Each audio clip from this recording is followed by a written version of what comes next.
She didn't know I was standing behind her. That was the cruelest part.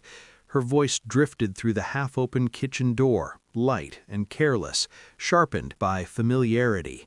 She was on the phone, laughing softly. Then she said it, casually, as if confessing a bad habit. "I regret marrying him every day." The sentence didn't land loudly. It didn't need to. It slipped under my skin and stayed there. I stood still, fingers tightening around the glass of water I hadn't realized I was holding.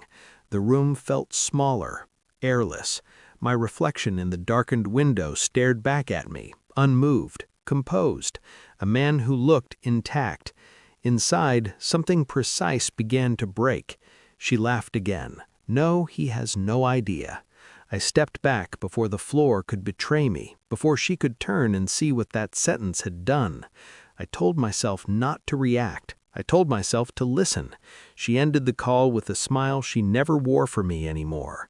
At dinner, she was gentle, almost kind, asked about my day, touched my arm as if muscle memory could replace intimacy. I watched her the way you watch a performance you already know the ending to. That night, lying beside her, I replayed the words until they lost their sound and became meaning.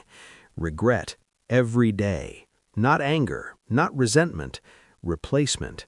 I began noticing the gaps, the pauses before she answered, the way she angled her phone away from me without thinking, the new confidence in her disappointment with me, how easily she dismissed things that once mattered. I didn't accuse her. I didn't ask. Shock has a way of making silence feel safer than truth. But suspicion doesn't fade. It organizes itself. I became observant, not frantic, not emotional, strategic. I noted the nights she claimed exhaustion but stayed awake, screen glowing faintly against the wall. The weekends she needed space but returned lighter, almost relieved. The unfamiliar name saved without a photo. I accessed what I was legally allowed to access: phone records, billing statements, locations that didn't match her stories. Patterns emerged quietly. There was someone who received her attention when I didn't, someone who got the version of her that once belonged to me. I behaved normally, better than normal. I cooked, I listened, I smiled. Inside, every discovery was logged, filed, cross-referenced. Pain gave way to clarity, and clarity is dangerous when paired with patience. I wasn't looking for an excuse. I was looking for certainty. Certainty arrived in the form of a single message I was never meant to see. A preview lit up her phone while it charged beside the bed. "I wish I'd met you before him." I didn't wake her. I didn't need to. The truth no longer required confirmation. It demanded control. I printed everything: screenshots, records, timelines. Then I waited. The moment came 3 days later. We were sitting across from each other, coffee cooling between us. Morning light softened her face. She looked almost harmless. She sighed, shaking her head. "Sometimes I think I made a mistake marrying you." She smiled after saying it, a smile that assumed superiority, distance, safety. I felt calm, unburdened. "I know," I said quietly. Her smile flickered. "You know?"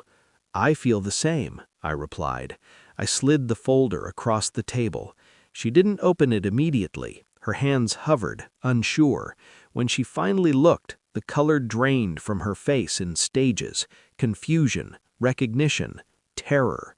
"You went through my things?" she whispered.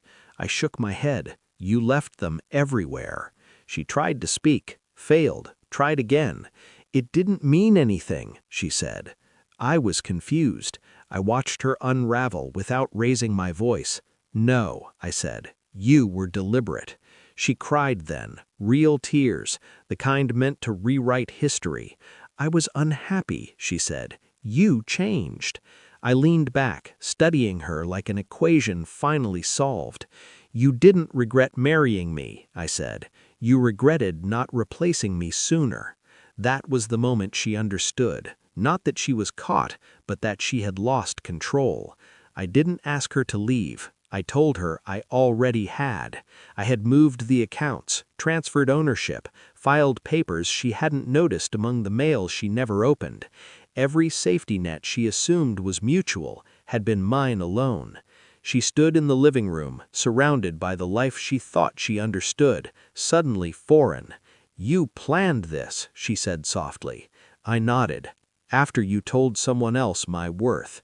She reached for me. I stepped back. That hurt her more than anger ever could. I sleep alone now. The house is quieter, cleaner, honest. Sometimes I replay her smile, the one she wore when she thought she was ahead of me. It no longer hurts. Regret belongs to people who miscalculate. I didn't.